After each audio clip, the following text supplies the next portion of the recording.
Hi sir! Hello classmates! My name is Marisa Ayen and today I will discuss together with my group members Bustinera Margie, Garcia Christine Monique, Villaflor Ria, the lesson about Chapter 5, the determinants of morality. So, let's start! The determinants of morality. Morality consists in the conformity and non-conformity of an act with the norm.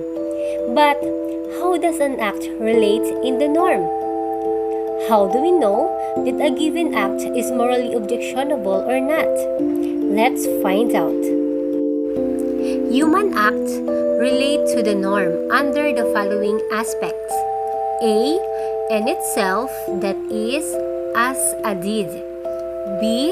In its motive, and C. In its circumstances. These three aspects are called the determinants of morality because they determine how an act is rendered good or bad on the basis of its relation with the norm. So, dito sa tatlong aspetong ito, umiikot kung paano ang isang tao ay nakakabuo o nakakagawa na maganda o masama depende sa circumstansya or purposes. For example, telling the truth. It is good act, but to do or destroy another person's good name or character makes it morally bad act. Why? Because of its speaker purpose or circumstances. The determinants of morality. Ancient thinkers have given this as this axiom: bonum ex integra causa malum ex coconque defecto. This means that a thing is good if it has the fullness of its parts. So, example in the human body, it must be good kapag lahat ng parte or functions ay gumagana. Then, it is defective and therefore bad when it lacks of, let's say, the power of sight or locomotion. So, syempre, kapag ang isang tao pinanganak ng malusog, walang anumang problema inside and out of the body, of course, it is good, diba? Pero kapag sabihin na natin may diferensya or kakundian, masasabi natin it is bad on her part. In moral parlance, a human act is good when it is good in itself, in its motive or purpose, and in its circumstances. A defect coming from any of these aspects renders an act morally objectionable. So, may mga tao naman talaga na mga matutulungin.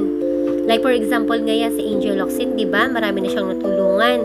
Kahit hindi humingi sa kanya ng tulong, nagkukusa siya. Now, let's talk about the act in itself. To consider an act on itself is to regard its nature. An act, of course, is not simply a mental or bodily activity requiring an expenditure of energy. An act is a physical tendency towards a definite result. This result we had earlier identified as the end of the act, as distinguished from the end of the agent, which is synonymous with the motive of the doer. So, when we say the act in itself, it presents a conceptual analysis of descriptions of behavior on which we base our moral judgments and shows that this analysis can be used as a means toward getting more control of our thoughts and thus of our lives. In the physical sense, some actions are bad because they produce such evils as pain, hunger, illness, and death. In moral sense, actions are bad because they disturb the harmony within the acting person. They are unfit to the natural and spiritual tendencies of the human soul. Moral evils also produce physical harm and damage of oneself and others. But they are moral evils because what they destroy is the innate goodness, the image of God in our human nature. Thus, we say that all moral evils are thus that go against the natural law. So dito, in physical sense, nasabi na ni Sir ang isa sa mga halimbawa nito, which is the hunger. Siyempre, kapag gutom ang isang tao, nakapagdudulot ito ng evil o masama sa atin. Maaaring sumakit ang tiyan natin dahil sa gutom, di ba? Pero pwede rin siya na mag-cause ng sakit or even death kapag hindi na kumakain ng isang tao. Isa pang halimbawa nito, yung mga taong may malala ng sakit, di ba? Hindi na sila makakain. Siyempre, mas nanghihina ang katawan nila, kaya hunger is one of the reason na ikinamamatay ng tao. Intrinsic and extrinsic evil. Moralists distinguished between an intrinsic evil and extrinsic evil. Intrinsic implies a quality inherent in a thing. Thus, an intrinsic evil act is an act which is evil by its nature, nasa paligid niya.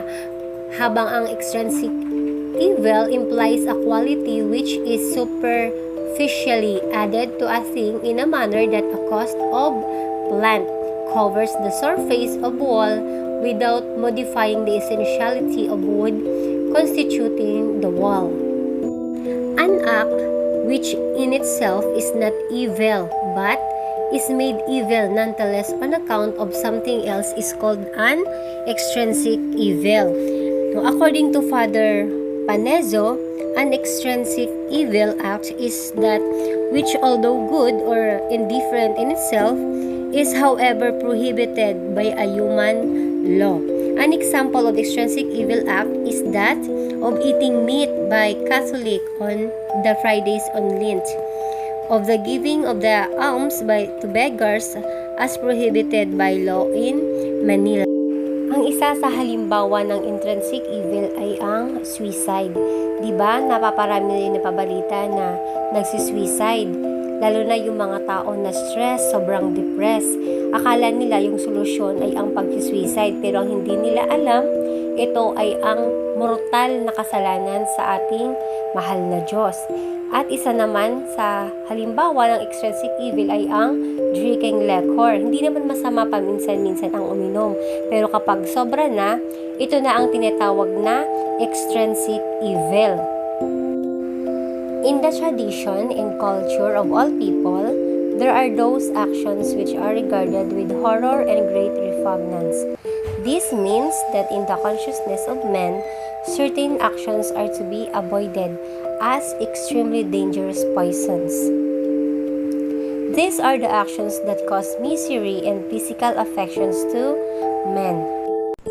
Good day everyone, I am Marjo de Barbustanera, and now we discuss about the motive of the act. The motive of an act is the purpose which the doer wishes to achieve by such action. It is what gives direction and motivation to an act. It comes first in the mind as an intention and occurs last in the action as its culmination or fulfillment. Example, if the person has a motive, whether it is good or bad, he has something want to achieve through action. In other words, the motive is the reason why an act is being done. And if the person have no motive, the act is meaningless. So, there is a two kind of motive, a good motive and a bad motive. A good motive is one which is consistent with the dignity of the human person. A good motive is one which is in accordance with truth, justice, prudence, and temperance. It is bad motive that which grows from selfishness because such motive provokes actions detrimental to others. The end does not justify the means. The end doesn't justify the means. In other words, a positive outcome isn't, well, a good thing if the methods used were dishonest or harmful to others. To the doer, an act is a means for achieving an aim or purpose. We, for instance, study in order to acquire knowledge, to pass the course, to receive a degree, and to qualify for a job. It is, however, wrong to attempt at a good purpose by dubious or evil means. A student may not cheat in an exam in order to graduate. An employee may not fake his document in order to be promoted to a job. The public official may not accept bribe in order to finance a health center, and an impoverished father may not steal in order to feed his family. To assume the end or motive does not justify the means or action means that the worthiness of purpose does not make an evil act good. Circumstance of the act. Circumstance refers to the events, occasions, or conditions that make the act concrete. An act is an event. It happens in a definite time and place. It is accompanied by certain elements which contribute to the nature and accountability of such act.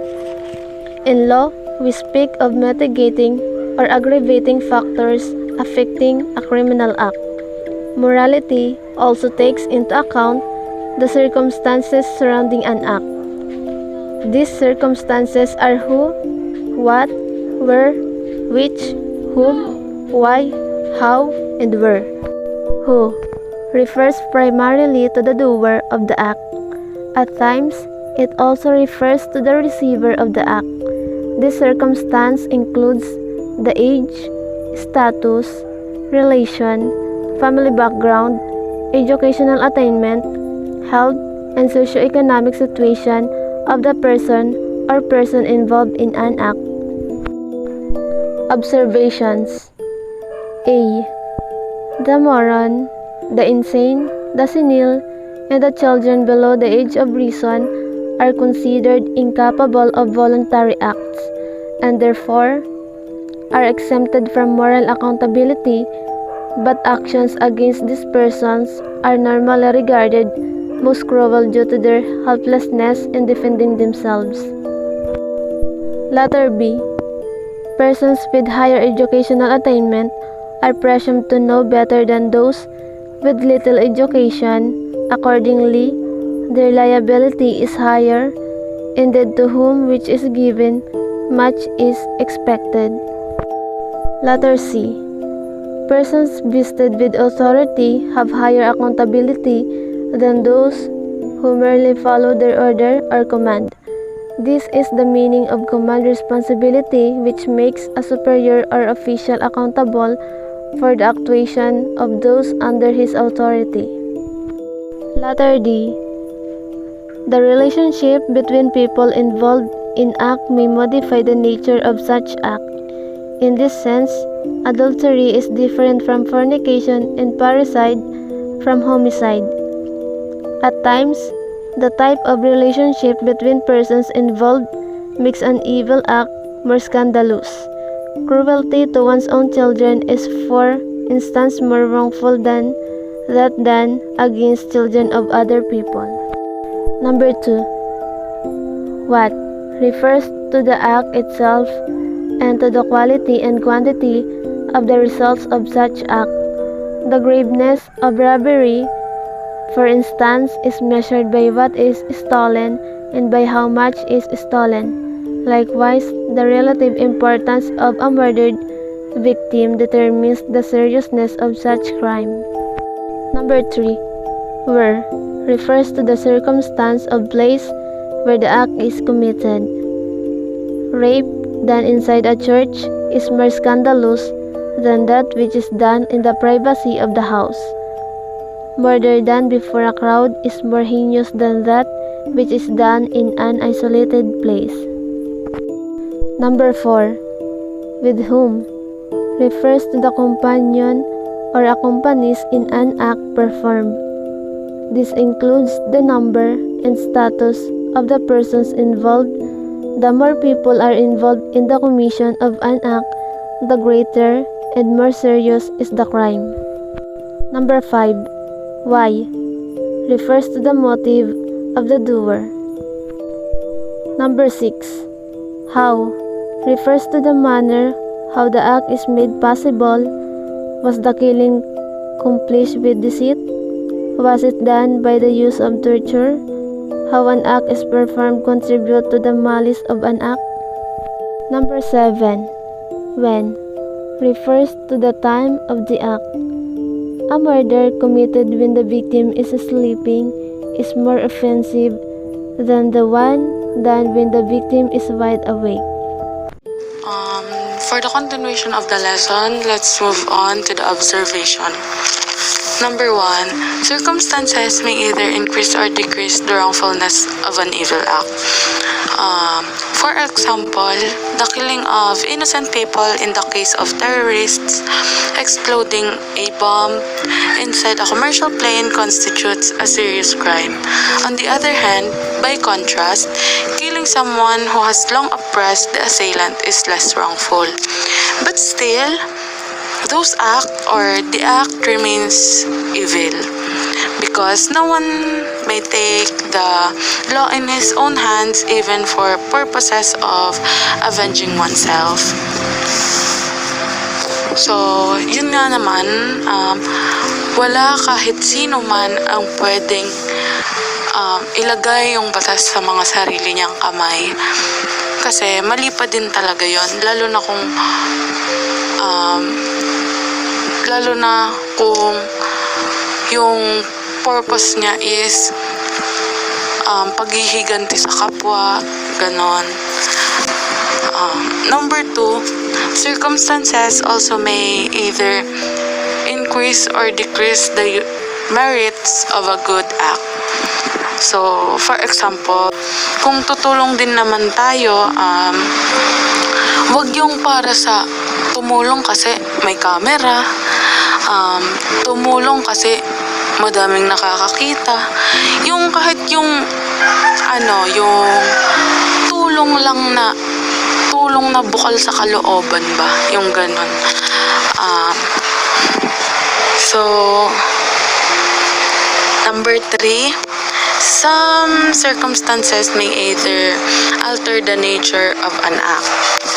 So, such is the case with many crimes. Thus, the act of committing a hold-up is different from the simple act of stealing.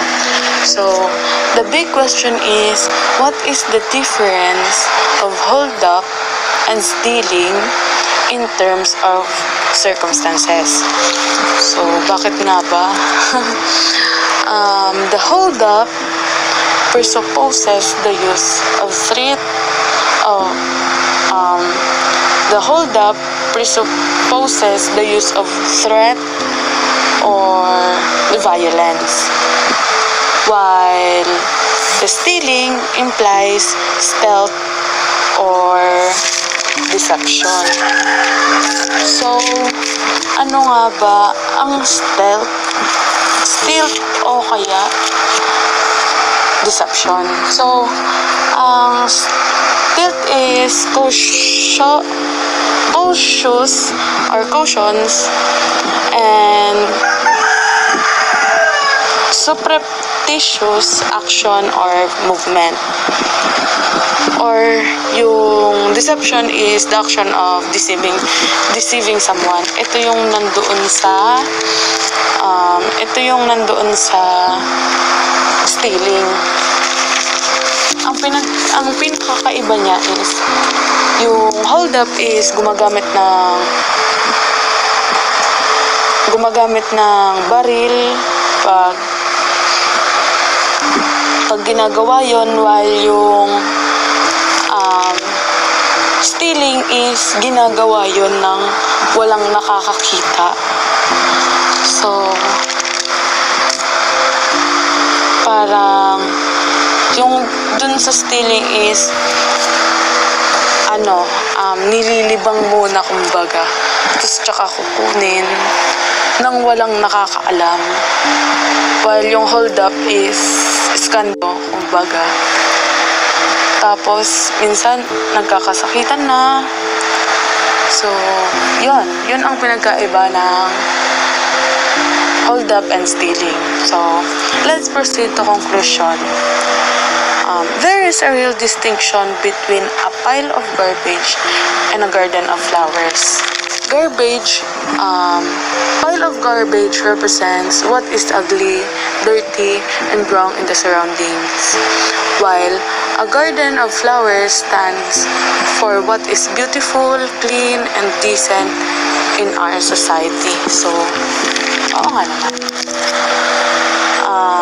ang tawag doon, kung ako lang din naman makakakita ng tambak-tambak na basura, syempre, nasa isip ko, ay ang dumi, ay ang pangit tingnan. Pero yung makakita ka ng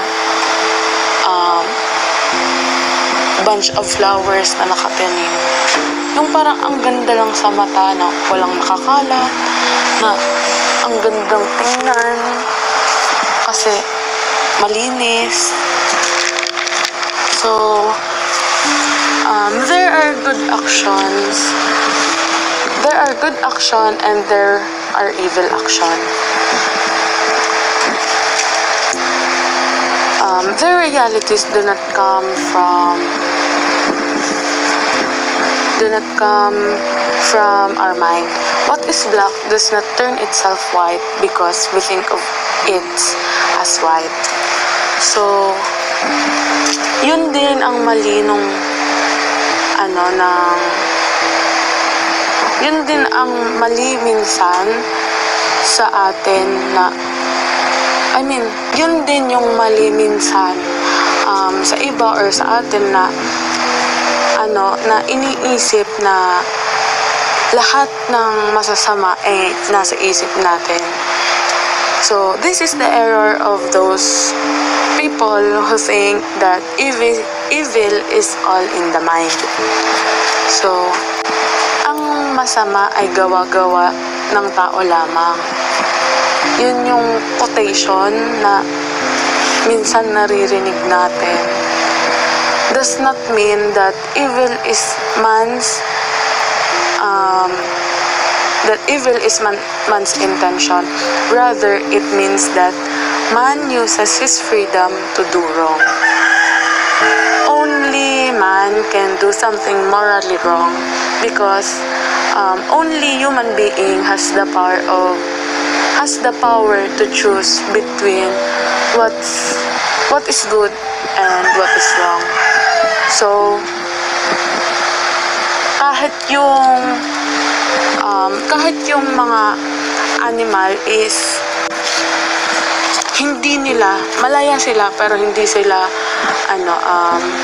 hindi nila alam, hindi nila iniisip kung ano yung tama or ano yung mali, which is sabi naman talaga dito, only human being, only us can do something morally wrong. Kasi tayo yung may isip, alam natin kung alin yung tama at mali. Tayo yung may kalayaan na mag-isip or isipin natin kung ano sa mga ginagawa natin yung mali, alin sa mga ginagawa natin yung tama. So, to be an authentic person, is to be a responsible person. He knows how to use his freedom only as an instrument to good. So, yun na nga. Kailangan natin mag-isip at gamitin sa tama yung kalayaan natin na gumawa ng mga mabubuti.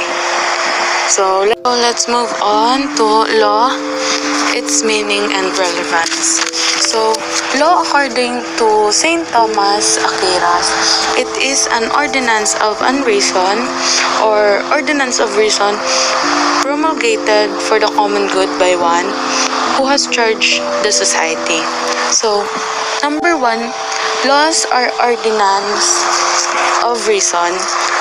Why?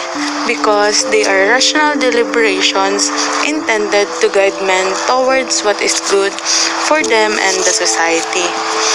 So, laws either direct man to perform certain activities as good as necessary or to omit certain acts of evil. The objective and purpose of the laws is the attainment of the common good. So, yung mga batas po natin is ginawa siya para i-guide tayo, para makamit ng bansa natin yung kapayapaan and yung kapayapaan na kailangan natin, and yung mga tamang gawain lang. So, number 2, laws are promulgated, that is, they are made known to the people who are bound to observe them. The public must be made aware of what is expected of them. How else, who else do you expect it to observe the law? So, wala din naman iba, kasi kung baga, yung law is pinag-enact siya sa atin. So, tayo rin yung kumbaga tayo rin yung mag-o-observe sa kung maganda ba yung pagpapaano niya, maganda ba yung pagpapalakad, or tama ba? Kasi syempre as tao, marami tayong expectation, hindi lang naman sa bagay na malapit sa atin or yung mga gusto natin. Syempre as a tao ng society, may mga expectation din tayo, lalong-lalo na sa government, which is yung law, government or may body ng government ang gumagawa nun. And so, yun. So, yung number 3 is the laws are passed by one who has charge of society. They can be valid if they are the legitimate exercise of authority. So, ito na yun. Legitimate exercise of authority, because only those who have the power and responsibility to govern have the power to enact the law. So, nag-research ako. Meron tayong body sa meron tayong body sa government na sila yung may power na gumawa ng batas. So, ito yung tinatawag natin na Supreme Legislative Body. So, yung legitimate exercise of authority, sila naman yung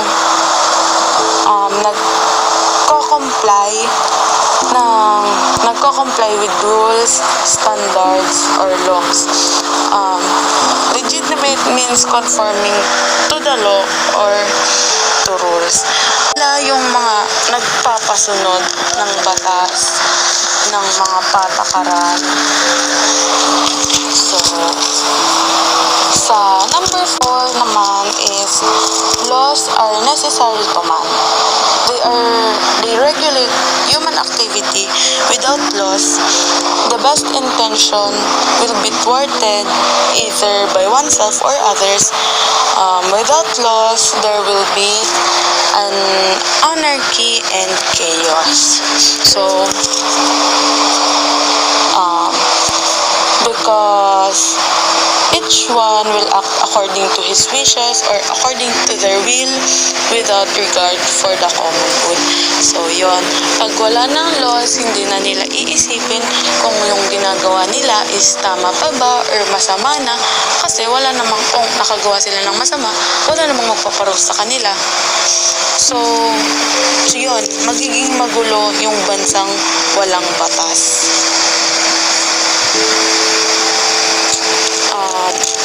Nasabi ditong they regulate human activity kasi lahat ng gawa natin or lahat ng gawa ng isang tao is iisipin niya muna kung ano ba yung consequence nito, kung may malalabag ba siya sa batas.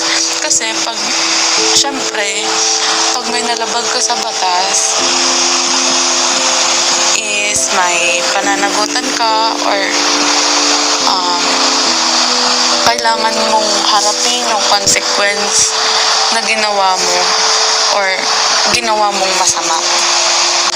Let's move on to the number 5, which is laws are comparable to the sign in the streets which guide the traveler towards his destination. The best explanation to this is that because without street signs, the traveler is lost. Without laws, man will find his without laws, man will not find his purpose in life. Kasi syempre, hindi mo naiisipin kung tama pa ba or mali na. O kaya, syempre, as a traveler din, it's either signs in the street o kaya yung map. Pag wala kang map na pumunta ka sa isang lugar na wala kang kaalam-alam, mawawala ka talaga. Maliligaw at maliligaw ka. So, yun. I repeat, without street signs, the traveler is lost. Without laws, human being, us, or even man, woman, will not find his purpose in life.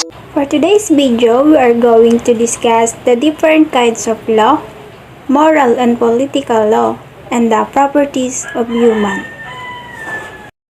First, divine positive law are those promulgated or made known as by special command of God.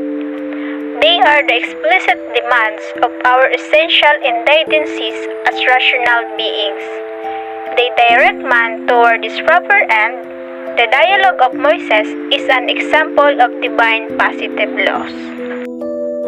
Ipinapahayag dito o pinapaalam sa atin sa pamamagitan ng espesyal na utos ng Diyos na ang mga ito ay tahasang hiningi ng ating mga mahalagang kalagayan bilang isang makatuwirang nilalang. So, kung titingnan natin yung 10 Commandments, tuturuan tayo, they worship God, na hindi tayo pumatay, na hindi tayo mag-disrespect sa ating mga parents, na hindi dapat tayo magnakaw, at hindi dapat tayo mag-commit ng adultery. So, it's direct us towards our proper ends. Sabi nga, sa pagsunod natin ng Decalogue of Moses, we will have salvation. Number 2. Human positive laws are those promulgated by a legitimate human authority. This authority resides either in the state or in the church. Human positive laws are intended to preserve peace and harmony within a society and to direct each member of the society to work towards the common good. The laws of the state are embedded in the Constitution and in the Code of Civil Laws. The law of the Church, the Catholic Church, are found in the canon law. So, pag sinabi na human positive law, ito ay mayroon tayong sa state at sa simbahan. So, kaya, yung bansa natin ay mayroon tayong sariling konstitusyon na kung saan na-revise noong 1986. Yan yung sinusunod nating konstitusyon kung saan tayo ay nagkaroon ng attempt na gawin ang federal for the government, pero ito ay hindi nangyayari hanggang ngayon. At makikita natin na mayroon tayong canon lawyer na pari kung saan sila ang nagpaprocess ng annulment. Both the divine positive laws and the human positive laws originate from the eternal law. We shall discuss this, the design of God as the supreme creator to direct all created things to their respective proper ends. To say that eternal laws is the design of God, so ang ibig sabihin, ito ay isang grand design of God. This design of God or these eternal laws direct all created things to the respective proper ends. So ang ibig sabihin, even the planets, animal, trees, and human beings are being directed to our respected proper ends because of the eternal laws. The bind of human laws are either moral or penal. A moral law binds in the conscience that is enforced by a personal conviction about ought to be done as good to be avoided as wrong. A penal law binds by virtue of penalty imposed, that is, by our fear of being caught and punished. So pag sinabi na moral binds conscience, ibig sabihin na nasa konsensya natin so that it is enforced by our personal conviction about what we ought to be done as good to be avoided as wrong. Moral and political laws. Moral laws are those derived from the natural law. They direct man towards the higher values of his development as a human being. Therefore, moral laws are universal laws binding all men, unlike moral laws regulate the mind, heart, and body of man, and so far as he is a man. So, ang ibig sabihin, ang moral law ito ay derived sa natural environment. Properties of human laws. Number 1. Human laws must concern with divine laws. This is because a legitimate authority emanates from God.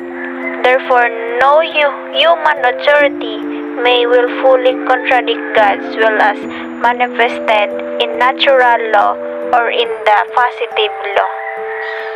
Sinasabi dito na lahat ng lehitimong otoridad ay nagmula sa Diyos.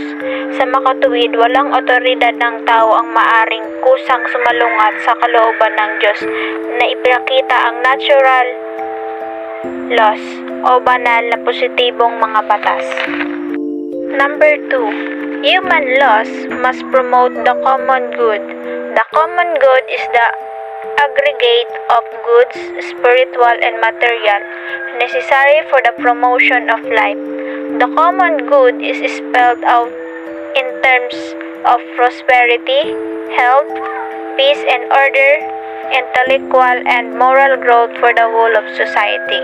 Ang kabutihing panglahat ay pinagsama-samang mga kalakal, spiritual at material na kailangan para sa pagtataguyod ng buhay. Ang kabutihang panglahat ay binaybay sa mga tuntunin, kaunlaran, kalusugan, kapayapaan, at kayusan, pag-unlad ng intelektual at moral para sa buong lipunan. Number 3. Human laws must be just and not discriminatory of certain individual or groups. All laws must apply proportionately to all members of society so that the needs and requirements of each are served. So, sa madaling sabi, ang batas ng tao ay dapat makatarungan at hindi diskriminasyon sa ilang individual o grupo. Number 4. Human laws must be practicable. They must provide for easy compliance. Impossible law are not just. So, ang ibig sabihin, kailangan natin mag-provide for all compliance. Number 5. Human laws regulate external action. Only this is because no human authority has the power to bind the mind of hearts of men. Therefore, laws are made for men and not meant for laws. Laws must serve man's best intention and not stifle his creativity. Number 6. Human laws are variable because human legislators are liable to commit errors. Besides, law must be dynamic, allowing for adjustment in accordance with emergers' ideas for development. When it comes to property of laws, there can be a lot of confusion and misunderstanding among property laws. This is because property laws governs many areas such as the transfer of property upon death, the creation of co-ownership agreements, and the protection of property. Because of this, it is important for property owners to understand the basic of property law to make property transaction smoother. Okay, that is the end of our video discussion. I hope you marami kayong natutunan sa aming tinalakay.